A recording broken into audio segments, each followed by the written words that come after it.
دنیا میں زندگی کے سانسیں بہت کم ہے اور قبر کی زندگی بہت طویل ہے۔ نیکی اس کی نصیب میں آئی جس نے اپنی خواہشات کو چھوڑا، اور محروم وہی ہوا جس نے دنیا کے مقابلے میں آخرت سے منہ موڑا۔ اصل کمال علم اور عمل دونوں کو جمع کرنے میں ہے۔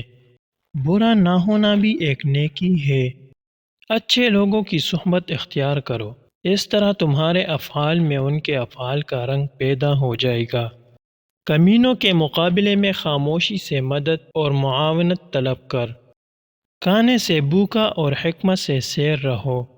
دعا کی قبولیت کے لیے مایوسی، احساس، بے چارگی اور اضطراب ضروری ہے۔ یہی وجہ ہے کہ کبھی کبھی بدکاروں کا بھی دعا قبول ہو جاتی ہے۔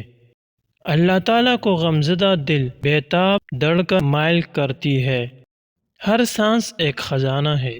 ایسا نہ ہو کہ تمہارا کوئی سانس بیکار ہو جائے اور قیامت کے دن اپنے خزانے کو خالی دیکھ کر تمہیں شرمندگی اٹھانی پڑے۔ جس علم سے دل میں رقت، رنگینی اور تابانی پیدا نہ ہو، اس کا مطالعہ بیکار ہے۔ اپنا راز دوست سے بھی نہ کہو، خواہ دوست مخلص ہو، کیا خبر کہ ایک دن وہ دشمن بن جائے۔ ہر تکلیف جو تم دشمن کو پہنچا سکتے ہو نہ پہنچاؤ، شاید یہی دشمن ایک دن تمہارا دوست بن جائے۔ اگر کسی جانور پر چند کتابیں لدی ہو تو اس سے وہ نہ تو محقق ہو جاتا ہے اور نہ ہی دانشمند۔ نادان کے لیے خاموشی سے بڑھ کر کوئی چیز نہیں ہے۔ اگر وہ یہ بات جان لیتا تو نادان نہ رہتا۔ مشک وہ ہے جو اپنی خوشبو سے اپنا پتہ خود دے، نہ کہ عطار بتائے کہ یہ مشک ہے۔ جو شخص اپنے سے بڑے عالم سے اس لیے بحث کرے کہ لوگ اس کو عالم سمجھے تو وہ سمجھ لے کہ وہ جاہل ہے۔ استاد کی سختی باپ کے پیار سے بہتر ہے۔ جس نے علم حاصل کیا اور عمل نہ کیا، وہ اس آدمی کی طرح ہے جس نے ہل چلایا اور بیچ نہ بکیرا۔ شیر سے پنجہ آزمائی کرنا اور تلوار پر مکہ مارنا عقل مندوں کا کام نہیں ہے۔ جو نصیحت نہیں سنتا اس کا ارادہ ملامت سننے کا ہے۔ دانا کے پاس ایک دانہ نہیں، اور جس کے پاس دانہ ہے اس کے پاس دانائی نہیں۔ جو عقل مند جاہلوں سے لڑے وہ عزت کی توقع نہ رکھے۔ بے نماز کو قرض مت دو، خواہ فاقہ سے اس کا منہ کھلا ہو، اس لیے کہ جو خدا کا قرض ادا نہیں کرتا اسے تیرے قرض کی فکر بھی نہ ہوگی۔ بدعقیدہ شاگرد مفلس عاشق کی مانند ہے۔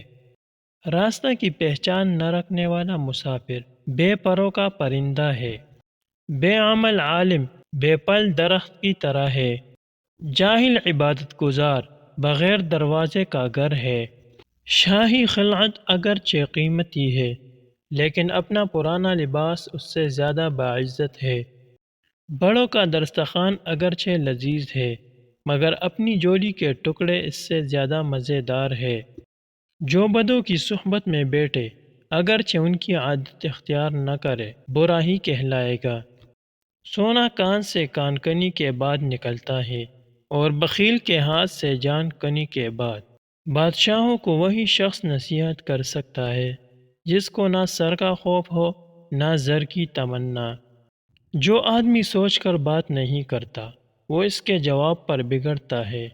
حق شناس کتا ناشکر آدمی سے بہتر ہے۔ دو باتیں خلاف عقل ہے، بولنے کے وقت چپ رہنا اور چپ رہنے کی وقت بولنا۔ موتی اگر کیچڑ میں گر جائے تو بھی قیمت ہی ہے، اور گرد اگر آسمان پر چڑھ جائے تو بھی بے قیمت ہے۔ لالچی کے لیے اپنا دروازہ نہیں کھولنا چاہیے، اگر کھل گیا تو پھر سختی سے بند نہ ہوگا۔ مال کی زکوٰۃ نکالتے رہو، اس لیے کہ جب باغبان انگور کی بیکار شاخیں تراش دیتا ہے تو اس پر زیادہ انگور آتا ہے۔ کسی عزیز دوست کے سامنے بدنصیبی کی وجہ سے منہ بگاڑ کر نہ جا، ورنہ تو اس کا جینا بھی تلخ کر دے گا۔ کمزور پر زور کرنا شرافت نہیں ہے، کیونکہ جو پرندہ چینٹی سے دانہ چھینے وہ کمینہ ہوتا ہے۔ بروں کے ساتھ نیکی کرنا ایسا ہے جیسا کہ نیکوں کے ساتھ برائی کرنا۔ تو نیک ہو اور لوگ تجھے برا کہے تو یہ اس سے اچھا ہے کہ تو برا ہو اور لوگ تجھے نیک کہے۔ زندگی کو غنیمت سمجھ اور اس آواز سے پہلے کہ فلاں نہیں رہا نیکی کر لے۔ جو شخص طاقت کے دنوں میں نیکی نہیں کرتا وہ ضعف کے دنوں میں سختی اٹھاتا ہے۔ تین قسم کی عورتیں کبھی بھی برابر نہیں ہو سکتی۔ نمبر 1، وہ عورت جس کا رہنما صحابیات ہو اور وہ عورت جس کا رہنما اداکارائے اور گلوکارائے ہو۔ نمبر 2، وہ عورت جس کی عبایا باعث حیا اور پروقار ہو اور وہ عورت جس کا لباس باعث اظہار زینت اور فتنہ ہو۔ نمبر 3، وہ عورت جو مسلمان خواتین کے احوال دیکھ کر روتی ہو اور وہ عورت جو ڈراموں کے مناظر دیکھ کر روتی ہو۔